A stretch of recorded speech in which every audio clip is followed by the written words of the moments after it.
గత 5 రోజుల నుంచి తిరుగుతున్నానమ్మా. నాకేం ప్రాబ్లం లేదు. సార్ అంటే ఇవన్నీ ఎప్పుడూ ఒకే రాగా ఉండవు గదా! ఒకప్పుడు చిన్నప్పుడు తిరిగినవే గదా! ఈ ప్రదేశాలన్నీ తిరిగినవే. వెస్ట్‌కి ప్రత్యేకంగా తిరిగానో, తిరగలేదంటే నాకు గుర్తులేదు గానీ, మా నాన్నగారు యాక్చువల్‌గా డైరీ డెవలప్‌మెంట్ కార్పొరేషన్‌లో 1 ఇయర్ ఎగ్జిక్యూటివ్ ఇంజినీర్‌గా పనిచేశారు. సార్. అప్పుడు నేను ఆ వెస్ట్‌కి ఆ కార్పొరేషన్‌కి వెళ్ళినవి నాకు చాలా గుర్తున్నాయి. అంటే ఇట్లా రోడ్డు మీద తిరగాల్సిన అవసరం నాకు ఇంతవరకు ఎప్పుడు రాలేదు. కరెక్ట్. ఇది కొత్తదనం, నేర్చుకుంటా ఉన్నాను. ఏమనిపిస్తుంది సార్ ఇప్పుడు మీరు కాలినడకన వెళ్ళి ప్రజల్లోకి వెళ్ళి ప్రజల అభిప్రాయాలు తెలుసుకుంటున్నారు, ఏమంటున్నారు ప్రజలు మీతోటి? ప్రజలు ప్రస్తుతానికైతే బ్రహ్మరథం పడతా ఉన్నారమ్మా. ఈ ప్రత్యక్ష రాజకీయాల్లోకి నేను ఇంతవరకు ఎప్పుడు రాలేదు. That's what. ఎందుకు ఇంతకు ముందే వచ్చుంటే బాగుండేదేమో అనే ఉత్సాహం అయితే నాకు వచ్చింది యాక్చువల్గా. అలా వచ్చిందా మీకు? నాకు అలా వచ్చింది యాక్చువల్గా. ఓకే. ప్రజల మధ్యలో తిరుగుతూ ఉంటే, వాళ్ళ స్థితిగతులు చూస్తూ ఉంటే ఒక పక్కన చాలా బాధగా ఉంది. ఎందుకంటే బెజవాడ అంటే బ్రిటిష్ నాటి నుంచి కూడా రాజకీయ రాజధాని, సినిమా రంగానికి రాజధాని, వర్తకానికి రాజధాని, రైల్వే జంక్షన్లు. బెజవాడ అంటే అది ఒక పెద్ద పేరు. ఒకప్పుడు నిజంగా కూడా రాజధాని. మళ్ళీ ఇప్పుడు రాజధాని అయింది, కానీ పశ్చిమ నియోజకవర్గం మాత్రం చాలా వెనకబడి ఉన్నది అనేది నేను తెలుసుకున్నాను. ఇంతకుముందు నాకు ఇంత వెనకబడి ఉన్నదన్న విషయం నాకు తెలియదు. ప్రజల జీవన ప్రమాణాలు కూడా చాలా దీన స్థితిలో ఉన్నాయి. ఒక 2 కిలోమీటర్లు, 3 కిలోమీటర్లు, 4 కిలోమీటర్లు అవతల ఇక్కడేమో ఇంత సుఖంగా ఉంటే ఇన్ఫ్రాస్ట్రక్చర్ కానీ అంత చాలా దారుణంగా ఉంది పరిస్థితి. సో నాకు పర్టికులర్గా ఏంటంటే నేను ఎప్పుడు ఆపర్చునిటీ టు క్రియేట్ అనే దాని మీద ఉంటాను ఎప్పుడైనా సరే. సరే, ఇంతకాలం ఎవరు నా దగ్గరికి వచ్చినా, ఏదన్నా పనికి వచ్చినా, ఇంకో దానికి వచ్చినా, ఏదైనా సహాయానికి వచ్చినా, సంప్రదింపుకి వచ్చినా నేను సరదాగా చేస్తూ ఉంటాను. So I see people succeeding. ఏదన్నా చేస్తే, చిన్న పనులు చేసినా వాళ్ళు కనుక బాగా ఒక అడ్మిషన్ వచ్చినా, ఒక జాబ్ వచ్చినా, ఒక ప్రమోషన్ వచ్చినా, ఒక ఇండస్ట్రీ పెట్టి పైకి వచ్చినా, ఏదైనా సరే. సో అది బ్రహ్మాండంగా చేస్తున్నాను కదా అనే దీంట్లో ఉండేవాడిని ఒకప్పుడు. ఒక 10 రూపాయలు అవసరం వస్తే ఇవ్వగలిగిన పరిస్థితి భగవంతుడు నాకు కల్పించాడు కాబట్టి అందులోనే నేను సంతోషంగా ఉండేవాడిని. అసలు ప్రజాసేవ చేయటం అంటే అది కాదురా బాబు ఇది అని భగవంతుడు డెసిషన్ తీసుకుని ఈరోజు పంపించినట్లుగా ఉంది. ప్రజాసేవ చేయడానికి ముందు ఈ కష్టం పడాలి. కష్టపడి ప్రజలతో మన్నన పొంది అక్కడ ఓట్లు పడి నేను గెలిచి అప్పుడు అసలు విషయం మొదలవుతుంది. అంటే పర్సనల్గా నేనేమనుకున్నానంటే, మొన్నటి వరకు మీరు రాజ్యసభ ఇక్కడ ఫ్లైట్ ఎక్కి అక్కడ దిగి కొన్ని మీటింగ్స్ చేసుకుని వచ్చేస్తే ఈ ఎండలో తిరగడాలు, దుమ్ము ధూళ్ళలో తిరగడాలు, ప్రజల సమస్యలు, రోడ్లు, వాట్ ఎవర్ ఇట్ ఈస్, సొసైటీలో ఉన్న ప్రతి ఇష్యూని ఇప్పుడు మీరు ప్రత్యక్షంగా చూస్తున్నారు.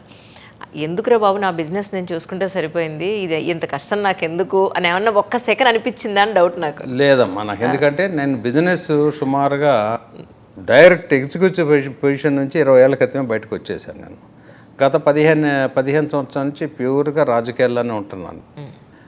గత 10 సంవత్సరాల నుంచి చూస్తే మెంటార్షిప్ చేస్తున్నాను మా నెక్స్ట్ జనరేషన్ వాళ్ళకి. వాళ్ళు మంచి చెడ్డ నేర్పించడం కానీ, అక్కడ కూడా నేను ఒక నిర్దిష్టమైన డెసిషన్ తీసుకోవడం జరిగింది. ఏంటంటే నేను చెప్పటం వరకే, డెసిషన్స్ వాళ్ళే తీసుకోవాలి. వాట్ ఎవర్ అయితే they should choose the best, leave the rest. బాధ్యత వాళ్ళకి అప్పచెప్పేసి. ఇక్కడ నాది ఒక చిన్న పాయింట్ ఉంది సార్. ఇప్పుడు మన పిల్లలకైనా కూడా ఇలా ఉంటే ఈ దారి పెడితే ఇలా ఉంటుంది, ఈ దారి పెడితే ఇలా ముళ్ళదారి, ఇది పూలదారి అని మనం చెప్తాం. కానీ వాళ్ళు ముళ్ళదారి ఎంచుకుని వెళ్ళేటప్పుడు మనం గట్టిగా ఇన్సిస్ట్ చేస్తాం కూడా, ఇలా వెళ్ళడం కరెక్ట్ కాదేమో, లేదా ఒక మాట అనడమో, అభిప్రాయ భేదం రావడమో, అలకలు రావడమో లాంటిది. సో నిజంగా అంతవరకు పెట్టుకోరా? నేను అసలు అంతవరకు పెట్టుకోనండి. సీరియస్లీ. మా నెక్స్ట్ జనరేషన్లో మాకు 9 మంది ఉన్నారు పిల్లలు, మా బ్రదర్స్ సిస్టర్కి అందరికి. చెప్పటం వరకు 1-2 సార్లు చెప్తాం, 3వసారి చెప్పే ప్రసక్తి లేదు. ఇన్ కేసు నష్టపోతారు. నష్టం కష్టం అన్నీ వాళ్ళు పడితే కదా తెలిసేది. నేను కూడా గత 30 సంవత్సరాల్లో అనేక వ్యాపారాలు చేశాను, అనేక చోట్ల దెబ్బతిన్నాం అనేది. కింద పడతాం, పైన లెగవటం అనేది సహజం. నష్టపోవడం అనేది ఇప్పుడు మనకి బ్యాలెన్స్ షీట్లో ప్రాఫిట్ అండ్ లాస్ అకౌంట్ అంటాం. ఒక్క ప్రాఫిట్ అకౌంట్ అని ఉండదు, ఇప్పుడు లాస్ అకౌంట్ కూడా లెక్క చూసుకోవాలి, వాళ్ళు తెలుసుకోవాలి బ్యాలెన్స్. నేనైతే మా కుటుంబ నేపథ్యంలో డెఫినెట్గా పరిధులు దాటి వెళ్ళకూడని సంస్కృతి సంస్కారం మాకు నేర్పించారు. అదే పద్ధతిలో డెఫినెట్గా పిల్లలు కూడా జాగ్రత్తగా లిమిట్స్లో ఉండి చేసుకుంటారు. ఇన్ కేస్ అలా దెబ్బలు తగిలినప్పుడు కూడా వెనకాతలుండి ఒక పేరెంట్గానో లేకపోతే ఒక పెద్ద మనిషిగానో వెనకాలండి మేము ఉన్నాం ఏం పర్వాలేదనే ధైర్యాన్ని ఇస్తారా, లేకపోతే చెయ్యండి మీరు చేసుకుంటున్నారు కదా నేను చూస్తా లాస్ట్లో రండి అంటారా?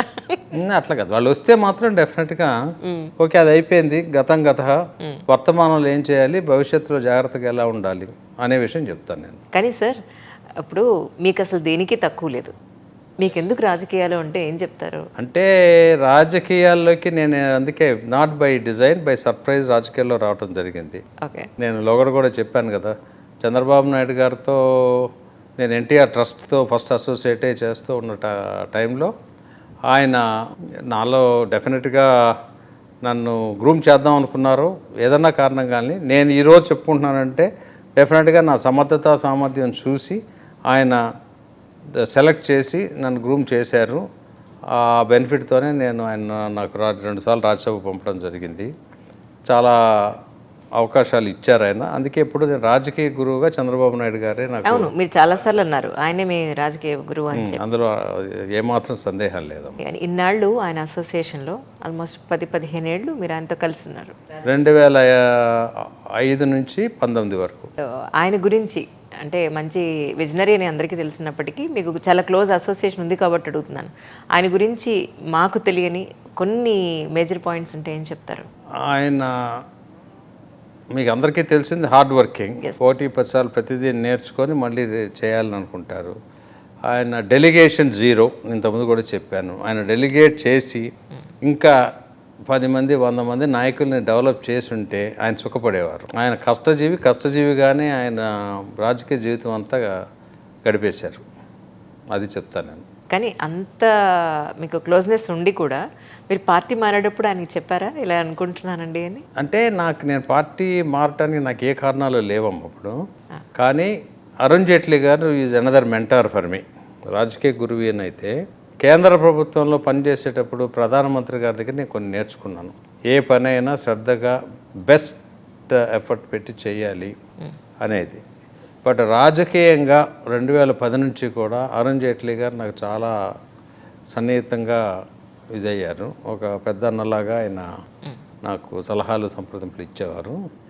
ఆ రోజు నేను రాజకీయాలకి అనవసరం నాకు, ఎందుకంటే 2018-19 జరిగిన పరిణామాలు నాకు డెఫినెట్గా అది ఇలా జరగబోతుందని నేనేం జ్యోతిష్కం కాదు, కానీ నేను ఢిల్లీలో ఉంటూ నాకు జరుగుతున్న విషయాలు తెలిసి చెప్పడం జరిగింది. కానీ గ్రహపాటో పొరపాటో ఏదన్నా కానీ అప్పటి నాయకుడు చంద్రబాబు నాయుడు గారు ఆ డెసిషన్ తీసుకొని ఎన్డీఏ నుంచి బయటికి రావడం జరిగింది. అయినా సరే 1 ఇయర్ ముందే నేను రాజకీయాల నుంచి బయటకు వచ్చేయాలి అని ఇంకొక పెద్ద మనిషి దగ్గరికి వెళ్ళాను. నేను ఆయన పేరు చెప్పడం మంచిది కాదు, కరెక్ట్ కాదు. వెళితే ఇప్పుడు నువ్వు రిజైన్ చేసి బయటకు వెళ్ళిపోతే తెలుగుదేశం పార్టీకి చంద్రబాబు నాయుడు గారికి నష్టం జరగడానికి అవకాశాలు ఉన్నాయి. ఓడినా గెలిచినా నువ్వు ఎలక్షన్స్ అయిన తర్వాత నువ్వు కావాలనుకుంటే రాజకీయాల నుంచి బయటకు వెళ్ళిపోవచ్చు అని సలహా ఇచ్చారు. 2 సార్లు రాజ్యసభ చేసిన వ్యక్తి ఎలక్షన్స్ ముందు రిజైన్ చేసి వెళ్ళిపోవటం అనేది నెగిటివ్గా ఉంటుంది. ఎలక్షన్స్ అయిపోయినాక నేను అరుణ్ జైట్లీ గారి దగ్గరికి వెళ్ళాను. ఇంకా ఇప్పుడు పవర్ సెంట్రిక్ అవుతూ ఉంది ఇక్కడ ప్రాంతీయ పార్టీల్లో ఇది, అంటే ఎలక్షన్ రిజల్ట్స్ వచ్చే వరకు ఆగు, ఎట్లా ఉంటుందో పరిస్థితి అనేది. ఆ రోజు డెఫినెట్గా ఫుల్ మెజార్టీ వస్తుందా రాదా, ఇక్కడికి వస్తే మళ్ళీ చంద్రబాబు నాయుడు గారితో ప్యాచప్ చేసుకోవాల్సి వస్తుందా అనే ఉద్దేశంలో ఉన్నట్లుగా ఉన్నారు వాళ్ళు. ఆగమంటే ఆయన మాట కాదనలేక ఆగాను. ఎలక్షన్స్ అయినాక పరిస్థితి అందరికీ తెలిసిందే. అప్పుడు ఆయన నన్ను కాదు, నీ టైప్ ఆఫ్ పర్సన్కి it's too early to quit politics, national పార్టీలో చేరు నువ్వు, నా మాట నువ్వు అని చెప్పి అప్పుడు ప్రధానమంత్రి గారి దగ్గర నుంచి ఫోన్ చేయించి తర్వాత అమిత్ షా గారు పిలిపించి తదుపరి కార్యక్రమం జరిగింది. అప్పుడు కూడా నేను బాబు గారికి ఫోన్ చేసి చెప్పాను.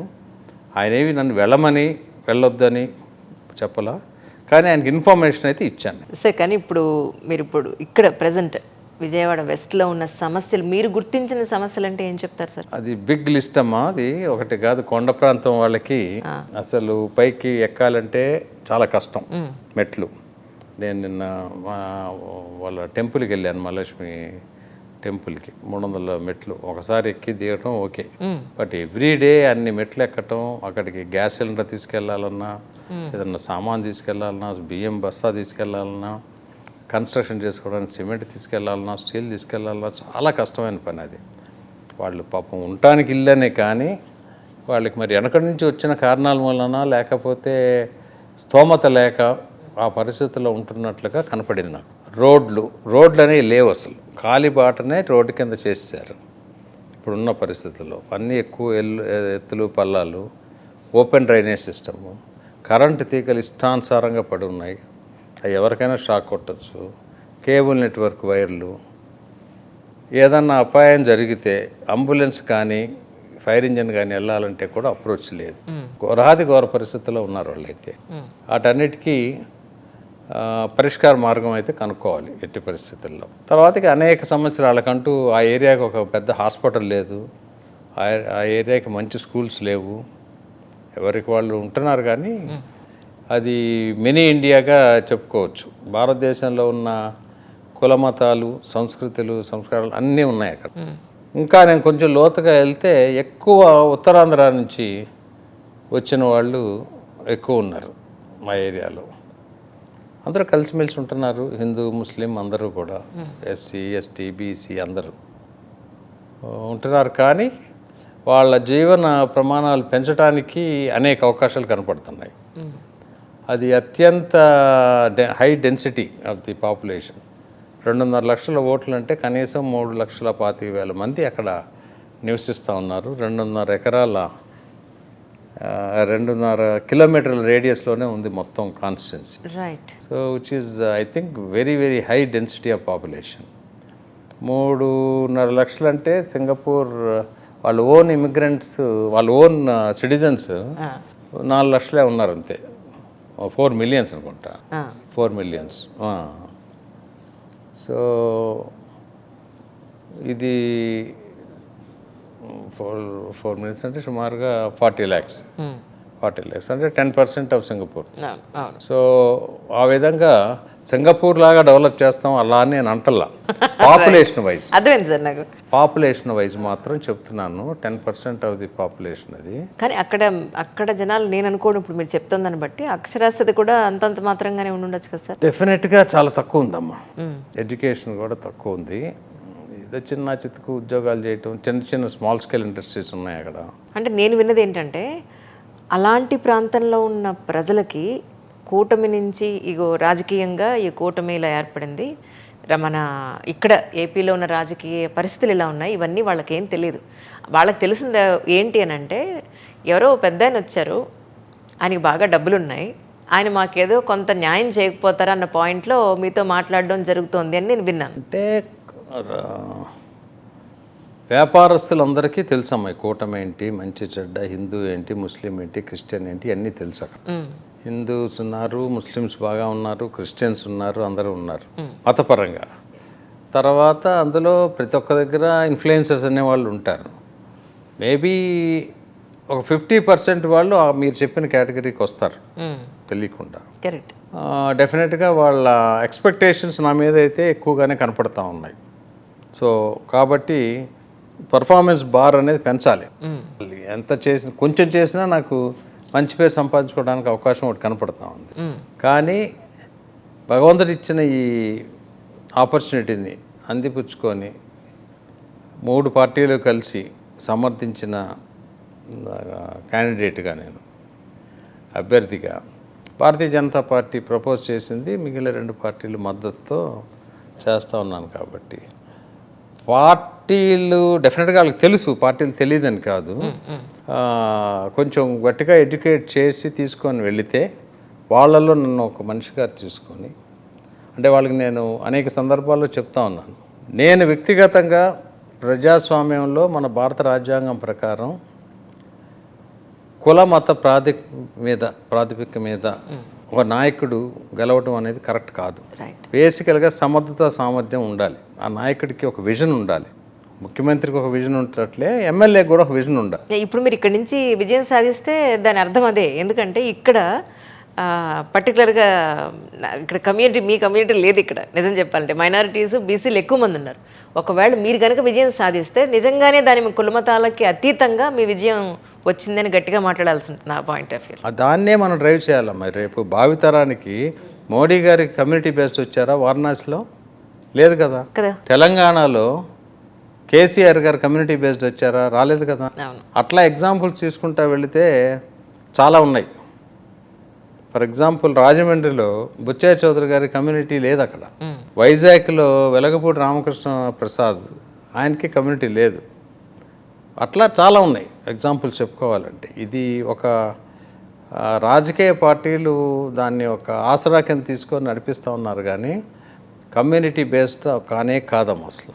కానీ డెఫినెట్గా కొన్ని కమ్యూనిటీలు, పర్టికులర్గా మన ఆంధ్రప్రదేశ్లో కొన్ని కమ్యూనిటీలుకి వచ్చిన అవకాశాలను అందిపుచ్చుకొని వంశపారంపర్యంగా ఇస్తూ ప్రమోట్ చేశారు.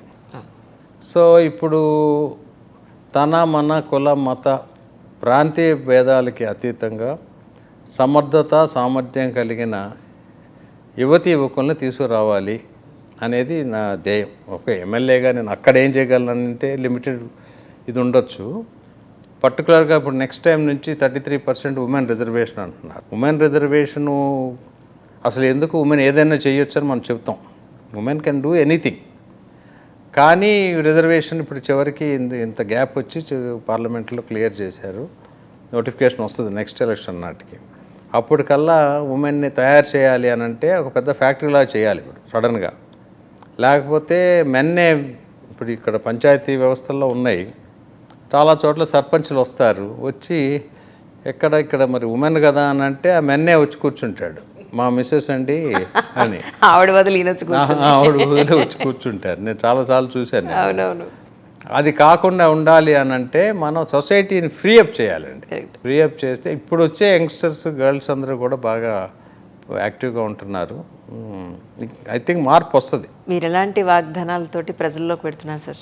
ఏమేం చేస్తున్నారు? వాగ్దానాలు అంటే ఏం చెప్తారు? అంటే మన పశ్చిమ నియోజకవర్గానికి ప్రత్యేకంగా చూస్తే మౌలిక సదుపాయాల మీద ఫోకస్ చేస్తామని. తర్వాత నా ఆశ, ఇక్కడికి వచ్చినాక ఒక ఆశ కలిగింది.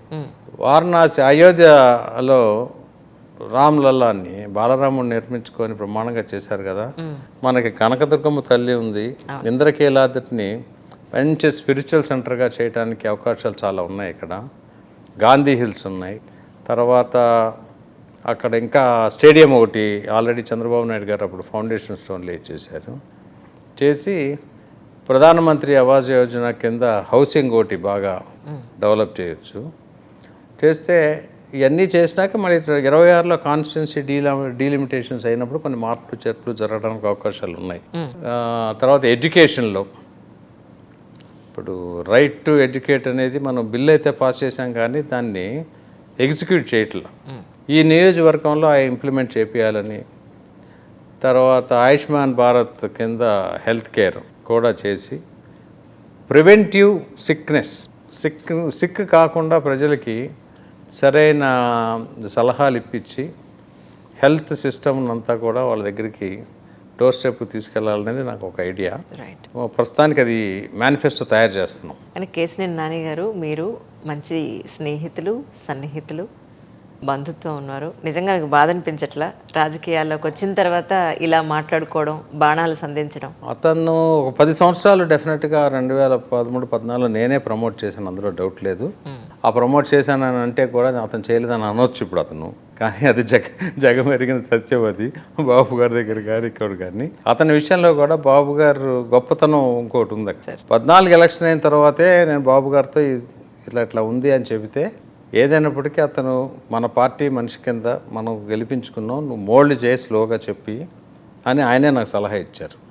డెఫినెట్గా నేను 5 సంవత్సరాలు పార్లమెంటరీ పార్టీ లీడర్గా ఉన్నప్పుడు కొంచెం అటు ఇటు స్లిప్ అవుతున్నా సరే పద్ధతిగానే ఉన్నాను. ఈరోజు అతనికి ఆ స్థితి ఎందుకు పట్టిందో నాకు భగవంతుడిగా తెలియాలి, నాకు తెలియదు. కాబట్టి నాది జనరల్గా నా స్వభావం ఏంటంటే ఎవరి కర్మను వాళ్ళు పోతారు. కాబట్టి వాళ్ళ స్థాయికి దిగి నేను మాట్లాడే ప్రసక్తి రాదు అసలు. మనం వేచి ఉంటే జరుగుతూ ఉంటాయి. డెస్టినీ ఎవరు మార్చలేరు కదా. అంటే ఇవన్నీ సరే, రాజకీయాలన్నీ సరే, యాజ్ ఏ పర్సన్గా, ఒక మంచి ఫ్రెండ్గా నిజంగా బాధ అనిపిస్తుందా మీకు? అరే ఎలా మాట్లాడుతుండే, నాళ్ళు ఇంత సన్నిహితంగా ఉన్నాం కదా, ఎలా మాట్లాడగలుగుతున్నాడు అన్న పాయింట్? నాకంటే అతను ఎక్కువ సఫర్ అవుతూ ఉంటాడు అనుకుంటున్నాడు. ఇప్పుడు నేను తీసుకుంటే కదా, ఇప్పుడు ఒకవేళ అతను కనుక మాట్లాడి అతను ఎంజాయ్ చేస్తుంటే ఓకే, కానీ నా నమ్మకం అతను డెఫినెట్గా సఫర్ అవుతూ ఉంటాడని. అయ్యో పాపం అని అనిపిస్తుంది నాకు, అంతే. నాకు బాధ అనే ప్రసక్తి లేదు. మనం రోడ్డు మీద వెళ్తూ ఉంటే ఒక ఎలిఫెంట్ వెళ్తుంది అనుకోండి, అనేక కుక్కలు మురుగుతూ ఉంటాయి. ఇప్పుడు ఈ ప్రత్యేక రాజకీయాలకు వస్తే అది సహజం కాబట్టి అది తీసుకోను నేను న్యాయం ధర్మం వెంబట ఉన్నానా లేదా, మంచి చెడు నేను ఎప్పుడు మంచియే చేస్తాను, నా మీద నాకు నమ్మకం ఉంది. కాబట్టి ఎవరన్నా బురద వేస్తే ఆ బురద ఆ క్షణానికి ఉంటుంది, కానీ అంతకు మించి మనకి సమస్య ఉండదు. మనసు మీదకి ఏం తీసుకోనండి? అస్సలు తీసుకోను నేను 9:45కి పడుకుంటే 5 నిమిషాల్లో మంచి స్లీప్ వెళ్ళిపోతాను. ఏది పెట్టుకోను నేను. రాజకీయాలను తీసి పక్కన పెడితే మీ డే స్కెడ్యూల్ ఎలా ఉంటుంది సార్? ఇప్పుడా రాజకీయాల్లోకి వచ్చాకైతే నాకు అర్థమైంది మీకు ఎక్కడ నిద్ర ఏమి కంఫర్ట్స్ అన్ని పక్కన పెట్టి తిరుగుతున్నారన్న విషయం నాకు అర్థమైంది. అపార్ట్ ఫ్రమ్ దిస్, రాజకీయాలు తీసి మీరు కొద్ది రోజులు పక్కన పెడితే, ఈ 2-3 నెలలు పక్కన పెడితే, ఇన్ జనరలీ మీ స్కెడ్యూల్ ఎలా ఉంటుంది సార్? జనరల్గా నేను లాస్ట్ టైం చెప్పాను అనుకుంటామా మీకు? అవునా? 5 ఏళ్ళు అయిపోయింది సార్. స్టిల్ నాకు జనరల్గా మార్నింగ్ 5:30కి నేను లెగుస్తాను. 6:30 కల్లా జిమ్లో ఉంటాను. ఒక 1 అవర్ జిమ్ చేస్తాను. జిమ్ కానీ స్ట్రెచెస్ కానీ బ్రీతింగ్ ఎక్సర్సైజ్ కానీ. 7:30కి ఇప్పుడైతే మా మదర్ ఒక్కరే ఉన్నారు, ఫాదర్ పాజిటివే. సో మదర్ దగ్గరికి వెళ్తాను. తర్వాత సిస్టరు బ్రదరు అందరు ఉంటారు. 1.5 hour I spend with them. వచ్చినాక ఇప్పుడు I have 1 grandson, daughter. వాళ్ళతో కొంచెంసేపు టైం స్పెండ్ చేస్తాను. 10-10:30కి ఆఫీస్కి వెళ్తే, పొలిటికల్, నాది ప్రైవేట్ ఆఫీస్ అండ్ కార్పొరేట్ ఆఫీస్కి వెళ్ళను అసలు. నాకు పర్సనల్గా ఒక ఆఫీస్ ఉంది హైదరాబాద్లో. వెళ్తే ఎవరో వాళ్ళ ఫ్రెండ్స్ సలహాలు సంప్రదింపులకు వస్తుంటారు. షార్ప్ 1 o'clock లంచ్కి వెళ్తాను.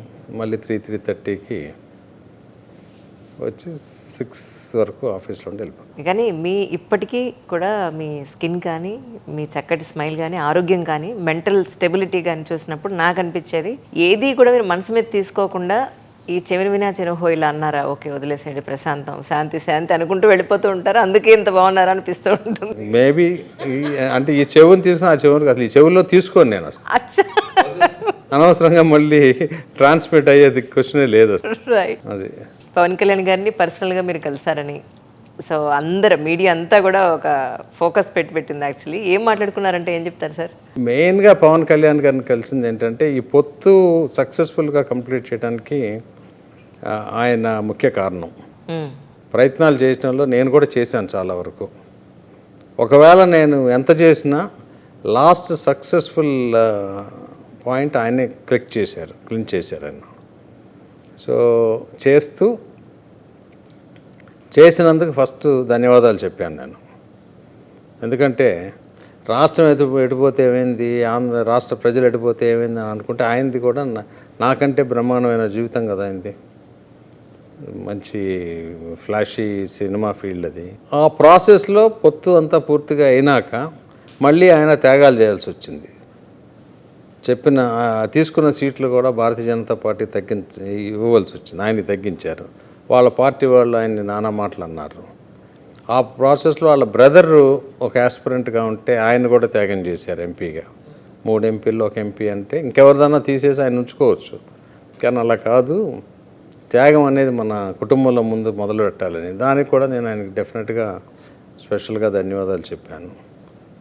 ఆ తర్వాత నా కాన్స్టిట్యున్సీలో ఒకసారి క్యాంపెయిన్కి రమ్మని రిక్వెస్ట్ చేశాను. సో అదే పద్ధతిలో నేను బాబు గారిని కూడా కలిశాను కదా. కానీ నిజానికి ఏపీలో పొత్తు అనేది ప్లస్సా మైనసా సార్? ఎందుకంటే ప్రజల్లో కొంతమంది ఖచ్చితంగా ఈ కూటమి అనేది ఇంత అవసరం ఉందా, ఎవరికి వాళ్ళు ఇండిపెండెంట్గా చేయొచ్చు కదా, కూటమి వల్ల కన్ఫ్యూజన్స్ చాలా ఉన్నాయి అనేది కొంతమంది అంటున్నారు. దీని మీద మీ అభిప్రాయం ఏంటి, మీ స్టాండ్ ఏంటి? ఇప్పుడున్న పరిస్థితుల్లో పొత్తు కరెక్టేనమ్మా. ఇంకా కొంచెం ముందు కనుక పొత్తు ఉంటే ఈ మాత్రం డిస్టర్బెన్సెస్ కూడా ఉండేవి కాదు. ఎందుకంటే 2019లో కూడా పవన్ కళ్యాణ్ గారు తెలుగుదేశం పార్టీ పొత్తులో వెళ్ళుండుంటే అంత దారుణమైన పరిస్థితి ఉండేది కాదు తెలుగుదేశం పార్టీకి. కారణాలు ఏదన్నా కానీ డెఫినెట్గా ఇప్పుడున్న పరిస్థితుల్లో కుల సమీకరణాలు కానీ ఇంకోటి కానీ తర్వాత ప్రత్యర్థి అన్ని విధాలా బలపడిన పరిస్థితుల్లో డెఫినెట్గా బాబు గారు ఎంతసేపటికి రాజ్యాంగాన్ని గౌరవించాలి, ప్రజాస్వామ్యం ఇలా చేయాలి అలా చేయాలి అని ఆయన ఓల్డ్ స్కూల్ ప్రాసెస్ని ఫాలో అవుతూ వచ్చారు నాకు తెలిసినంతవరకు. కాబట్టి ఇవన్నీ కొన్ని సమస్యలు రావటం జరిగింది వాళ్ళ పార్టీకి. లేకపోతే చంద్రబాబు నాయుడు గారిని జైల్లో పెడతాం అనేది అదొక వింత. అంటే శూన్యం నుండి సమస్యను సృష్టించినట్లుగా ఆయనకి అలా పెట్టారు. ఈ రోజున పవన్ కళ్యాణ్ గారి స్టేట్మెంట్లో చూస్తూ ఉంటే ఓటు యాంటీ ఇన్కంబెన్సీ ఓటు విభజన అవ్వకూడదు, వేస్ట్ కాకూడదు అనేది ఆయన పాయింట్. ఆ విషయంలో ఆయనతో నేను ఏకీభవిస్తాను. అంటే భారతీయ జనతా పార్టీ ఎందుకు అనంటే, భారతీయ జనతా పార్టీ అంటే ఈరోజు ఆంధ్రప్రదేశ్లో గత 5 సంవత్సరాల్లో జగన్మోహన్ రెడ్డి గారు అంత పెద్ద మెజార్టీ పెట్టుకొని సంక్షేమ కార్యక్రమాలు కావాలి కానీ ఆదాయాన్ని పూర్తిగా దొంగలో తొక్కి ఓన్లీ సంక్షేమం చేసుకుంటూ వెళ్తే ఆదాయం ఎక్కడి నుంచి వస్తుంది? అప్పులతోనే నడవలేం కదా. ఆ విషయంలో మాత్రం దుర్భర పాలన చేశారు ఆయన, అందులో డౌటే లేదు. అంటే మీ ఉద్దేశ ప్రకారం జగన్ గారికి ఎన్ని మార్కులు ఇస్తారు? ఆయన రాజకీయ చతురత్వంలో ఆయనకి 9/10 ఇవ్వచ్చు. రాజకీయ చతురతలో సరే, ఇక్కడ ఏపీ డెవలప్మెంట్ పాయింట్ ఆఫ్ వ్యూలో ఆయన పరిపాలనలో ఆయనకి 2.5 మార్క్స్ కంటే ఎక్కువ ఇవ్వలేమమ్మా అసలు. అంటే రేపు ఏమిటి అనేది కాకుండా ఇన్స్టిట్యూషన్స్ అన్నిటినీ నాశనం చేశారు. తర్వాత హ్యూమన్ రిసోర్సెస్ డిపార్ట్మెంట్ అనే దాన్ని పూర్తిగా పాటు చేశారు. ఒక ఇటుక కూడా పెట్టిన పాపాన పోలేదు. మరి ఎలా సస్టైన్? ఇప్పుడు ఎవరైనా సరే రేపొద్దున ముఖ్యమంత్రి అయితే హెర్కులెన్ టాస్క్ అది ఎవరైనప్పటికీ. డెవలప్మెంట్ అనేది చాలా పెద్ద టాస్క్ అది actually. Development for the purpose of facility ఒకటమ్మ. ప్రజలకి ఇప్పుడు పోలవరం కంప్లీట్ చేస్తుంటే ఆదాయం పెరిగి ఉండేది, వ్యవసాయం పెరిగి డెఫినెట్గా ఆదాయం పెరిగి ఇన్కమ్ పెరిగేది. అంటే మీ ఉద్దేశ ప్రకారం ఎందుకు కంప్లీట్ అవ్వలేదంటారు sir Polavaram? Lack of political will, అసలు అప్రోచ్ లేకుండా. ఈ 5 సంవత్సరాల్లో నేను అబ్జర్వ్ చేసినంత వరకు ఢిల్లీలో ఏ ఒక్క ఎంపీ కూడా రాష్ట్రానికి కావాల్సిన చట్టంలో ఉన్నాయి కానీ చట్టంలో లేని విభజన చట్టం ప్రకారం మనకు అనేక హక్కులు వచ్చినాయి, అవి తెచ్చుకోలేదు, వాటికి పర్సూ చేయలేదు. సెంట్రల్లీ స్పాన్సర్డ్ స్కీమ్స్కి స్టేట్ గవర్నమెంట్ కాంట్రిబ్యూషన్ చేయక బోల్డంత డబ్బు వేస్ట్ అయిపోయింది. దాంతోపాటు ఆదాయం పెంచడానికి ఫోకస్డ్గా క్లస్టర్స్ కానీ గ్రోత్ ఇంజన్స్ కానీ ఎక్కడా పెట్టలేదు. ఎంప్లాయ్మెంట్కి ఇప్పుడు మనకి ఇప్పటికీ ఆంధ్రప్రదేశ్లో పిల్లలు గ్రాడ్యుయేషన్ అయిపోయినాక మళ్ళీ ఇప్పుడు హైదరాబాద్ అమీర్పేట్ సెంటర్కో హైటెక్ సిటీ ఏరియాకో లేకపోతే వలస వెళ్ళాల్సిన పరిస్థితి, బెంగళూరుకో మద్రాస్కో వెళ్తానే ఉన్నారు. ఆ పరిస్థితి అంటే ఫస్ట్ రాంగ్ స్టెప్ అతను తీసుకుంది, క్యాపిటల్ని కిల్ చేశాడు. అది గ్రాఫిక్స్ అని రాజకీయాలు ఆడొచ్చు కానీ అసలు అంత అబద్ధాలు చెప్పడం అనేది ఘోరమైన పని. అమరావతి ఆల్ సెడ్ అంటే డెఫినెట్గా బాబు గారు తీసుకున్న vision it was too big a vision. దాని మూలన కొంచెం డిలే అయితే అయి ఉండొచ్చు, అది కంటిన్యూ అయింది. రాజశేఖర రెడ్డి గారు ఎంత చక్కగా కంటిన్యూ చేశారు. ఆ విధంగా చూస్తే కేసీఆర్ కూడా 2014 నుంచి అన్నీ కంటిన్యూ చేశారు. కొన్ని అనవసరమైన ప్రాజెక్ట్స్ తీసుకుని ఉండొచ్చు కానీ Hyderabad is a growth engine, అందుకే ఇన్కమ్ పెరుగుతూ వచ్చింది. ఇక్కడ మనకి ఆంధ్రప్రదేశ్లో ఎక్కడుందమ్మా? లేదు కదా. కానీ ప్రతిపక్షాలు అడిగే ప్రశ్న నేను అడుగుతున్నాను, మీరు తప్పుగా అనుకోవద్దు. మిమ్మల్ని ఆంధ్ర మాల్యాతో పోల్చడం మీకు ఎలా అనిపించింది అంటే ఏం చెప్తారు? ఇప్పుడు నాకు ఏదైనా ఉంటే కదా నేను ఏమైనా బాధపడటానికి. నిజం లేనప్పుడు ఆంధ్ర మాల్యా ఏం చేశాడో నాకే తెలియదు. నేనైతే మాల్యా అంటే ఒకప్పుడు నేను మాల్యా లాగా ఫ్లాషీగా ఫ్లాంబాయింట్గా అయితే ఉండను నేను.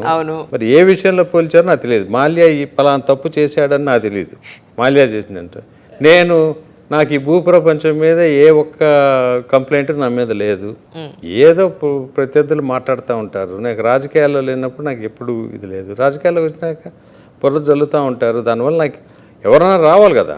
నేను ఎవరికన్నా ఇప్పుడు మన భారత రాజ్యాంగం ప్రకారం ఎవరినన్నా మర్డర్ చేస్తానో, మర్డర్ అటెంప్ట్ చేస్తానో, లేకపోతే ఇంకెవరికైనా డబ్బు ఫోర్జరీ చేసి డబ్బు అప్పు చేసి అప్పు కట్టకపోయినా తప్పు లేదు, అది కూడా లేదు నాకు. రైట్. మా కంపెనీలో ఒక నేను సొంతగా నాకు అప్పు చేయాల్సిన పరిస్థితి ఎప్పుడు రాలా, భగవంతుడు నాకు ఎప్పుడు కలిపిలా. కంపెనీలో ఒకవేళ తీసుకుంటే 10 రోజుల ముందో ఆలస్యంగానో కట్టేసి ఉంటారు. ఇంతవరకు భూప్రపంచం మీద నా మీద ఒక క్రిమినల్ కేసు లేదు అని నిన్నటిదాకా నేను చెప్తూ వచ్చేవాడిని. ఇప్పుడు ఈ అఫిడవిట్ ఇవ్వటానికి చూస్తే ఎక్కడో కావాల్లో ఒకటి ఏదో అమరావతి దానికని, ఇంకో చోట ఎక్కడో 2-3 క్రిమినల్ కేసులు ఉన్నాయని, ఏదో నాకు సంబంధం లేని కంపెనీలో ఏదో ఒక ఈడీ వాళ్ళు ఏదో ఒక దాంట్లో నా పేరు పెట్టాను, ఇప్పుడే తెలుసుకున్నాను. కానీ నా పేరు మీద ఇంతవరకు ఎవరు కూడా ఒక ఎఫ్ఐఆర్ రిజిస్టర్ చేసిన లేదు. ఈవెన్ ఈడీలో నాది పెట్టినా కూడా ఎఫ్ఐఆర్ లేదు. అది మా లీగల్ డిపార్ట్మెంట్ వాళ్ళు చూసుకుంటున్నారు, నాకు ఎటువంటి రకమైన సమస్య లేదు. కానీ విజయవాడ వెస్ట్ ప్రజలు అసలు మీకు ఎందుకు ఓటు వేయాలి అని అంటే ఏం చెప్తారు? ఎందుకంటే ప్రోగ్రెసివ్ నాయకుడిని, ఇక్కడ పుట్టి పెరిగిన వాడిని, వాళ్ళ సమస్యలు నేను సాల్వ్ చేయగలనని నేను చెప్తున్నాను కదా. 175 నియోజకవర్గాల్లో, అంటే ఇప్పుడే లాస్ట్ అండ్ ఫైనల్ 175, తర్వాత 225 అయిపోతాయి. నెక్స్ట్ 29 నుంచి 225 అవుతాయి. అప్పట్లోకి బెస్ట్ నియోజకవర్గం కింద తీర్చిదిద్దుతానని నేను ప్రామిస్ చేస్తున్నాను. వాళ్ళు నమ్మి నా మీద ఓటేస్తారు. అంతేగాని ఈ బూతుల పురాణం రాజకీయాలు మీ వల్ల కాదు, నేను చెయ్యను కూడా, అవసరం కూడా లేదు. దాని నుంచి మార్పు తీసుకురావాలి అసలు. అందు గురించి డెఫినెట్గా ప్రజలు ఓటు వేస్తారని, చుట్టుపక్కల నియోజకవర్గాలు కూడా మన పశ్చిమ నియోజకవర్గాన్ని ఫాలో అయ్యి నేర్చుకొని అదే లైన్స్లో అన్ని నియోజకవర్గాలు డెవలప్ చేస్తారని నా నమ్మకం. కానీ మొన్న ఒక ఛానల్లో చూశాను సార్, మీరు మీ కాన్స్టిట్యున్సీలో తిరుగుతుంటే మీకు హారతి ఇచ్చిన లేడీకి మీరు మంగళహారతి వేశారని చెప్పని, సో అప్పుడే డబ్బులు పంచడం మొదలు పెట్టేశారా నాయుడు గారు అని అంటుంటే ఏం చెప్తారు అలాంటి వాళ్ళకి మీ సమాధానం? అంటే అది జనరల్గా మన ఇండియన్ ట్రెడిషన్ కదమ్మా. ఆ రోజు జేబులో ఉన్నాయి ఇచ్చి ఉంటా, నాకు గుర్తు కూడా లేదు అది మరి ఎక్కడ. కానీ నిజానికి కూడా ఎక్కడికి వెళ్ళినా మన ఇంట్లో ఫంక్షన్ అయినా కూడా ఆడపడుచులు మంగళహారతి ఇచ్చినప్పుడు ఇస్తాం కదా, ఆడపడుచు కట్నం వేయడం అనేది సహజంగా జరుగుతుంది. అవును. సో దాన్ని ఆ విధంగా మరి తీసుకోకుండా ఈ విధంగా పోర్ట్రేట్ చేశారు. ఏంటంటే ఆల్రెడీ ఈయన డబ్బులు పంచడం మొదలు పెట్టారు. పెద్దలకి అదే పని కదా, అదే నేరం అని నేను అనుకోను. అలాంటి అని ఉంటే మనం సమాధానం చెబుదాం, అదే పెద్ద ప్రాబ్లం కాదు. అది ఎలక్షన్ కమిషన్ కదా అడగాల్సింది. రైట్, అది మన సాంప్రదాయంలో భాగంగా మీరు చేశారు. టెంపుల్కి వెళ్తే హుండీలో వేస్తాం అంటే దేవుడికి డబ్బులు ఇస్తున్నాం అనే కాదు కదా. ట్రూ. కానీ మీకు భగవంతుడు అంటే చాలా గట్టి నమ్మకం ఉందని, చాలా సెంటిమెంట్స్ ఉన్నాయని, వాస్తుని చాలా గట్టిగా నమ్ముతారని విన్నాను. నిజమా సార్? నేను వితండవాదం చేయనమ్మా. ఓకే. డెస్టినీ మీద మంచి నమ్మకం ఉంది నాకు. ఓకే. సో ఏదన్నా నమ్మకం ఉండాలి కాబట్టి భగవంతుడు అనేవారు ఎవరు ఉన్నారు కదా. కరెక్ట్. అంతేగాని నేను అతిగా ఏది చేయను. ప్రేయర్ చేస్తే ఒక 2 నిమిషాలు చేస్తాం. రైట్. తిరుపతి వెళ్తే ఏదో పిల్లలకి జుట్టు ఇవ్వడానికి వెళ్తాము, ఇంకోసారికి గుడ్డిగా నమ్మరు ఏది. నేను నా డిసిప్లిన్ మీద నాకు నమ్మకం ఎక్కువ. భగవంతుడు ఆశీస్సులు నాకు ఉన్నాయి అనేది ఇప్పుడు చెప్తాను. నేను ఇన్సిడెంటల్గా నిన్న ఉగాది రోజున పూజ చేస్తా ఉంటే ఆయన పూజ చేసే పంతులు గారు అడిగారు మీ రాసి ఏంటని. నా రాసి అయితే నాకు తెలియదండి. అవునా? ఇప్పుడు తెలియదా మీకు? నేను ఫాలో అవును, అంటే ఉంటాయి. మా మదర్ని, మా వైఫ్ని, మా సిస్టర్ని అడిగితే చెప్తారు. అవును, మీకు ఆ పట్టింపు లేదు కాబట్టి మీకు పట్టించుకోలేదు. పట్టింపు అంటే ఏ ఉంటాయి కానీ నాకు అంత కంటతా పెట్టుకొని చెప్పాలి. నా రాసి మంచి రాసి ఏమి ఉంటుంది, నేను సుఖంగా ఉన్నాను కదా, అది కానీ మంచి రాసిని చదవండి అని చెప్పాను నేను. కానీ మొట్టమొదటిసారి ప్రత్యక్ష రాజకీయాల్లోకి వస్తున్నారు, ప్రజలు నాడి తెలుసుకున్నారా, వాళ్ళ నాడి పెట్టారా అని అడిగితే సార్? అంటే నేను ఇంకా 10% కూడా తిరగలేదమ్మా, 10-15% కూడా. అప్పుడే పట్టుకున్నాను అని నేను అనుకుంటే తప్పది. రైట్. ఇంకా టైం ఉంది, ఇంకో 15-20 రోజులు అయితే చెప్పగలను. ఇప్పుడు ఇక్కడ విజయవాడలో ఎన్ని రోజులు ఉంటున్నారు సార్? ఇప్పుడు ఎలక్షన్ అయ్యే వరకు కంటిన్యూస్గా ఉండాలి. తర్వాత కూడా అక్కడ పశ్చిమ నియోజకవర్గంలో నేను రెగ్యులర్గా ఉండటానికి ఒక నివాసం ఏర్పాటు చేసుకుంటాను. కానీ షర్మిల గారు ఇక్కడికి రావడం వల్ల ఏపీలో బీజేపీ కన్నా కూడా కాంగ్రెస్సే బలపడిందనే వాదన కూడా కనపడుతుంది. దీని మీద షర్మిల గారి మీద మీ అభిప్రాయం అని అంటే ఏం చెప్తారు సార్? పాపం అమ్మాయి కష్టపడతా ఉంది, అందులో డౌట్ లేదు. అందులో అన్న మోసం చేశాడనే విషయం మీద ఎక్కువ బాధపడతా ఉన్నట్లుంది. నాలాగా ఆవిడ కూడా అన్నదారి నన్ను పోతాడు, నా దారి నేను చేసుకుంటానని అనుకుంటే మంచిదని నా సలహా. సో భారతీయ జనతా పార్టీతో ఇప్పుడు కాంగ్రెస్ అధిష్టానమే వాళ్ళు కంపేర్ చేసుకోలేకపోతున్నారు. ఇక్కడ ఏదన్నా 4 ఓట్లు 4 చోట్ల పాత కాంగ్రెస్ వాళ్ళు వేస్తే వేయొచ్చు, కానీ బీజేపీ కంటే పెద్ద పార్టీ అయ్యాం లేకపోతే ఇంకోటి అయ్యామని అనుకుంటే అది అమ్మాయి తెలివి తక్కువ అని నేను ఇది కూడా నా ప్రశ్న కాదు, ప్రత్యర్థులు మాట్లాడే ప్రశ్నే అడుగుతున్నాను. ఏం పర్లేదమ్మా. అంటే మీ మీద ఉన్న కేసుల వల్లే మీరు సెంట్రల్లో బీజేపీ ఉంది కాబట్టి బీజేపీ నాకు సపోర్ట్గా ఉంటుంది కాబట్టి నేను బీజేపీలో జాయిన్ అవుతానని మీరంతటి మీరు వచ్చారని కొంతమంది అంటుంటే, బాబు గారే ఆయన్ని బీజేపీలోకి ఉండమని చెప్పారు, ఆయన చెప్పడం వల్లే ఈయన వచ్చారనేది కొంతమంది అంటున్నారు. దీనికి మీరేమంటారు సార్? రెండిట్లో నిజం లేదు. ఎందుకంటే నా మీద కేసులే, నేను చెప్పా కదా, నా మీద కేసులే లేవు. నాకు సంబంధం లేని దాంట్లో ఒక కేసు ఇనిషియేట్ చేస్తే అపోజిషన్లో ఉన్నప్పుడు చేశారు. ఆ కేసు అలాగే ఉంది ఇప్పటివరకు. నేను ఆ కేసు అది ఛార్జ్ షీట్ వేసుకున్నారు, లీగల్ వాళ్ళు చూసుకుంటున్నారు. నాకేం నష్టం లేదు. నేను ఏదో భారతీయ జనతా పార్టీని వాడుకొని నా కేసులు పూర్తి చేసుకున్నాను లేకపోతే ఇంకోటి చేశాను అనేది లేదు. నేను గవర్నమెంట్ ఆఫీస్కి నా సొంత పని మీద ఇంతవరకు ఏది వెళ్ళవలసిన అవసరం అనేది నాకు రాలా ఇంతవరకు. అది ఒక పెద్ద అదృష్టం కింద నేను భావిస్తాను. కాబట్టి ఇవన్నీ కూడా ప్రత్యర్థులు మాట్లాడుతూ ఉంటారు దానికి. ఎందుకంటే ఇప్పుడు ఎవరికైనా ఏదైనా ఉంటే 10 సంవత్సరాలు 15 సంవత్సరాలు ఉండవు కదా. ఇప్పుడు జగన్మోహన్ రెడ్డి గారు ఎందుకు జైలుకి వెళ్ళారు? రియల్గా కంప్లైంట్ ఉంది, రియల్గా ఎఫ్ఐఆర్ ఉంది కాబట్టి వెళ్ళాడు. ఆయన మరి ముఖ్యమంత్రి అయినంత మాత్రాన అయిపోయినాయా? పోలేదు కదా, అంత తేలిక కాదు కదా. చట్టం తన పని తను చేసుకుంటా పోతుంది.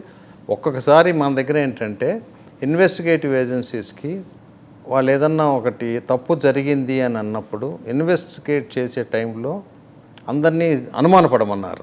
సరే ఎవరో 10 కంప్లైంట్లు ఇచ్చుంటే దాంట్లో సస్పెక్ట్ చేసి డెఫినెట్గా సిబిఐ రైడ్ అయింది, ఈడీ రైడ్ అయింది. అవి తేలింది ఏంటి? కొండందేవి ఎలికని పెట్టారా అంటే ఎలిక కూడా లేదు అక్కడ, అది లేదు. నాకు గత 5 సంవత్సరాల్లో సరే అలాంటివి ఉంటే అవి లీగల్గా చూసుకుంటారు, స్లోగా సెటిల్ అవుతుంది అంతే. నాకు కానీ నా కంపెనీకి నా మీద కానీ నేను స్థాపించిన కంపెనీల మీద కానీ నా కుటుంబం పేరు మీద కానీ ఇంతవరకు ఏ ఒక్కళ్ళు కంప్లైంట్ అనేది చేయలేదు, ఎఫ్ఐఆర్ అనేది లేదు ఈ భూప్రపంచం మీద. లేకపోయినా కేసు అంటే రావచ్చు, విట్నెస్కి పిలవచ్చు, ఇంకోళ్ళు పిలవచ్చు. అది అక్కడ పక్క ఇంట్లో మర్డర్ అయింది, మీరు ఇంట్లో ఉంటున్నారు కాబట్టి మీకు వినపడిందా, రక్తం చూసారా, కత్తి చూసారా, తుపాకీ చూసారా అడగొచ్చు కదా. అలాంటి విషయాల్లో పిలిస్తే చెప్తాం, నేను చూశానంటే చూశాను, చూడలేదంటే చూడలేదని చెప్పి. కానీ ఇదే పందాలో సోషల్ మీడియా కానీ న్యూస్ ఛానల్స్ కానీ అసలు మీరు విజయవాడ వెస్ట్ నుంచి ఎమ్మెల్యేగా పోటీ చేయడానికి ముఖ్య కారకులు పురంధరేశ్వరి గారే అన్నట్టుగా పోర్ట్రేట్ చేశారు. ఇది ఎంతవరకు నిజం అంటారు సార్? అంటే వన్స్ ఫర్ ఆల్ మీది నుంచి నేను క్లారిటీ ఇచ్చేసి సరిపోతుందని అడుగుతున్నాను, తప్పుగా. నేను నమ్మనమ్మా. పురంధరేశ్వరి గారు మా రాష్ట్రీయ అధ్యక్షురాలుగా ఆవిడికి చాలా లిమిటెడ్ రోల్ ఉంటుంది ఇక్కడ భారతీయ జనతా పార్టీలో పర్టికులర్. ఇప్పుడు డెఫినెట్గా మాది విస్తృత స్థాయి సమావేశం పెట్టినప్పుడు ఎవరెవరు ఇంట్రెస్ట్ ఏమని అడిగారు. పార్టీ అధిష్టానం ఏది నిశ్చయిస్తే దాని ప్రకారం నేను చేస్తాను. నాకంటూ అడిగితే గనక ఫలానా కాన్స్టిట్యున్సీలో చేస్తానని కాదు, నాకు అనుకూలమైన కాన్స్టిట్యున్సీస్ అడిగారు వాళ్ళు. అడిగితే విశాఖపట్నం కానీ, రాజమండ్రి కానీ, ఏలూరు కానీ, విజయవాడ కానీ, నర్సరావుపేట కానీ, గుంటూరు కానీ అనుకూలం. కానీ ఇంకెక్కడికైనా వెళ్ళమంటే కూడా మీరు నాకు చెప్పండి, నేను ఒకసారి స్టడీ చేసి చెప్తానని చెప్పాను. కానీ నేను ఫలాంది కావాలని అడగలేదు. సో అధిష్టానం భారతీయ జనతా పార్టీ రాష్ట్రంలో కూడా బలపరచాలి ఎన్డీఏలో ఉన్నప్పుడు అనే ఉద్దేశంతో డెసిషన్ తీసుకున్నారు. అది అంటే విన్నింగ్ స్ట్రాటజీ, విన్నబిలిటీ ఎవరికి ఉందని చూసుంటారు. అంటే ఏం లేదు, ప్రత్యేకంగా కొన్ని న్యూస్ ఛానల్స్ మిమ్మల్ని టార్గెట్ చేసి ఈరోజు ఒక ప్రెస్ మీట్ ఒకటి జరుగుతుంది అక్కడ మీ పేరు మీదే. సో వాళ్ళేమో ఎక్కడ? హైదరాబాద్లో, పక్క రాష్ట్రంలో. సో ఇప్పుడు హైదరాబాద్, మనం ఇప్పుడు విజయవాడలో ఉన్నా కూడా పక్క రాష్ట్రం ఇప్పుడు అది మనకి. సో నేనేమంటున్నానంటే మీరేమో ఇంత ఎలిగెంట్గా నేను ఎవరిని బూతులు తిట్టను, నాకు దాంతో సంబంధం లేదు, నేను చాలా ప్రశాంతమైన రాజకీయాలు నేను చేద్దాం అనుకుంటున్నాను, ప్రజలకు సేవ చేయడానికే నేను వచ్చాను, అదే నిలబెట్టుకుంటాను, నాకు డబ్బుతో నాకు అవసరం లేదు, బూతుల పురాణం నాకు అక్కర్లేదు అంటున్నారు. కానీ అలా మాట్లాడే వాళ్ళకి మీ వంతు బాధ్యతగా మీరు సమాధానం చెప్పాలి కదా. అంటే స్థాయి లేని వాళ్ళు మాట్లాడే వాళ్ళకి ఏం సమాధానం చెబుతామమ్మా? ఎవరు రోడ్డు మీద వెళ్తే తాగుపోతే ఏదో మాట్లాడతాడు, ఏం మాట్లాడతాం మన సమాధానం ఏం చెబుతాం? డబ్బు నాకు అవసరం లేదంటే డబ్బు నాకు కావాల్సినంత భగవంతుడు ఇచ్చాడు. తప్పుడు మార్గంలో డబ్బు సంపాదించుకోవాల్సిన అవసరం లేదు. భగవంతుడు ఇచ్చిన తెలివితేటలతో నేను ఎప్పుడు మొదలు నుంచి అవుతుంది ఈ 13 జిల్లాలు అంటే పాత 13 జిల్లాలు అంటే ఆంధ్రప్రదేశ్లో ₹1 వ్యాపారం చేయవలసిన పని నాకు లేదు. ప్రపంచంలో ఎక్కడైనా నాకు వ్యాపారం చేసుకోవడానికి అవకాశాలు తెలివితేటలు నాకు ఉన్నాయి. కాబట్టి 13 జిల్లాల్లో మాకు యాన్సెస్ట్రల్ ప్రాపర్టీ ఉన్న వ్యవసాయం తప్పితే ఇక్కడ నేను వ్యాపారం అనేది చేసి తీరను.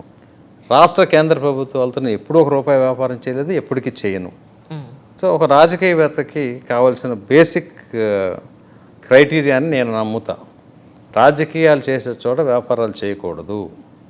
కాబట్టి ప్రెస్ మీట్లు పెట్టుకొని చేసుకుంటే టీవీ వాళ్ళకి వీళ్ళకేమో ఫీడ్ కావాలి, that is the food for them. So మాట్లాడుతూ ఉంటారు. నా వరకు వస్తే నేను స్పెసిఫిక్గా ఆన్సర్ చేయాల్సిన అవసరం లేదు అని నేను అనుకుంటున్నాను. మీ తర్వాత మళ్ళీ మీ ఫ్యామిలీలో రాజకీయాల్లోకి వచ్చే అవకాశం ఏమైనా ఉందా సార్ ఎవరైనా? ప్రస్తుతానికైతే ఏం లేదమ్మా. లేదు. ఫ్యూచర్లో ఎలా ఉంటుంది నేను వస్తానని అనుకోలేదు కదా. కరెక్ట్. ఈ సందర్భంగా విజయవాడ వెస్ట్ ప్రజలందరికీ కూడా ఎలక్షన్స్ దృష్టిలో పెట్టుకొని మీరు ఆ ప్రజలందరికీ ఏం చెప్పదలుచుకున్నారంటే ఏం చెప్తారు సార్? ప్రశాంతంగా మీరు సమర్థవంతమైన నాయకుడికి మీ ఓటుని వినియోగించండి, మంచి నాయకుడిని ఎన్నుకోండి. ఆ లైన్లో నేను అభ్యర్థిస్తున్నాను కాబట్టి నా నాయకత్వ లక్షణాలు, నా బ్యాక్గ్రౌండ్ అంతా కూడా మీరు స్టడీ చేసుకొని ఓటు వేసే ముందు వరకు కూడా మీకు ఏదన్నా కనుక డౌట్స్ వస్తే నన్ను కాంటాక్ట్ చేసి ఆ డౌట్స్ని నివృత్తి చేసుకొని మీ ఓటు హక్కుని వినియోగించుకోమని చెప్తాను నేను. సార్, ప్రజలు మిమ్మల్ని కలవాలి, వాళ్ళ సమస్యలు మీకు చెప్పుకోవాలి అని అంటే, విన్నవించుకోవాలని అంటే డైరెక్ట్గా మీ దగ్గరికి వచ్చి కలిసే అవకాశం ఉంటుందా? అంటే సిస్టమ్ పెడతాం కదా, డెఫినెట్గా ప్రాబ్లం బట్టి అందరం మనం వెళ్ళి మోడీ గారి దగ్గరికి వెళ్ళి కలవం కదమ్మా. అట్లాగే ఎమ్మెల్యే దగ్గరికి ఎంతమంది రావాలో అంతమంది వచ్చే సిస్టమ్ పెడతాము. డెఫినెట్గా నేను నియోజకవర్గంలో 4-5 ఆఫీసులు పెడదాం అనుకుంటున్నాను. ఎక్కడికక్కడ వెసులుబాటు కలిగి ప్రజా సమస్యలు తెలుసుకోవడానికి, సమస్యను సాల్వ్ చేయడానికి ఈరోజు టెక్నాలజీతో అన్నీ కూడా మళ్ళీ కన్ఫర్మేషన్ కూడా తెచ్చుకోవచ్చు మనం. ఆ సిస్టమ్ అంతా నేను ఎస్టాబ్లిష్ చేద్దాం అనుకుంటున్నాను. వాళ్ళకి అందుబాటులో అయితే నేను ఇప్పుడు కూడా ప్రతి ఫోను నేను ఎత్తుతాను.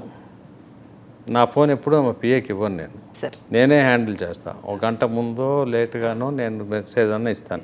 మీకు కూడా అనుభవం ఉండు. ఎస్ సార్, నాకు ఉంది సార్. మీరు కాల్ పిక్ చేయకపోతే మెసేజ్ పెట్టి ఉంచుతారు, దాని తర్వాత మళ్ళీ మీరు ఫ్రీ టైం చేసుకుని కాల్ చేస్తారు. ఇప్పటి వరకు అట్లా మేనేజ్ చేయగలుగుతాను. రేపు పొద్దున ఎమ్మెల్యే అయినాక టూ మెనీ కాల్స్ అయితే నా అంతా నేను హ్యాండిల్ చేయలేకపోతే నేను మనుషులకు డెలిగేట్ చేస్తాను. నేను పనిచేసే కంటే నా దగ్గర ఉన్న కెపాసిటీ ఏంటంటే 10 మంది 100 మందితో నేను పని డిస్ట్రిబ్యూట్ చేయించుకోగల కెపాసిటీ నాకు ఉంది. అట్లాగే నేను ఇండస్ట్రీని గ్రో చేశాను. అట్లాగే 10,000 మందికి ఉద్యోగాలు ఇవ్వగలిగాను.